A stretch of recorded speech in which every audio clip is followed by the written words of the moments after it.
இந்த மிஷின் எவ்வளோ பேருக்கு தெரியும்னு தெரில, தெரியாதவங்க தெரிஞ்சுக்கங்க.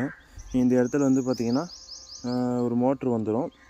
மோட்ரு இந்த இடத்துல இதோடையே ஜாயின் பண்ண பின்னாடி உள்ளே வந்து பார்த்திங்கனாக்க ஓலைகள் இந்த காஞ்ச இதெல்லாம் போடும்போது நிலத்தில் வந்து உரமாக வந்து பார்த்திங்கன்னா அந்த தூளாக்கி கொடுத்துரும். உள்ள பிளேட்லாம் இருக்கும், அது எல்லாம் அந்த வேகத்துக்கு எல்லாம் கட் பண்ணி அதெல்லாம் கீழே தள்ளிடும். அது வர அந்த தொகுல்கள் எல்லாம் உரமாக வந்து நிலத்தில் போடலாம். ஏன்னா இப்போது ஒரு பட்டையோ ஓலையோ சத்தைகளோ எந்த இதாக இருந்தாலும் குச்சிகளோ எதாக இருந்தாலும் டைரெக்டாக நீங்கள் நிலத்தில் போடும்போது அது மக்கறதுக்கும் அது வந்து பார்த்திங்கனாக்க பல வருடங்கள் கூட எடுத்துக்கலாம் அது காஞ்சி இதாகிறதுக்கு. அதே இதில் போடும்போது உடனே தூள் பண்ணி விட்டுறதால டைரெக்டாக நம்ம நிலத்தில் வந்து அப்படியே தூவி விட முடியும்.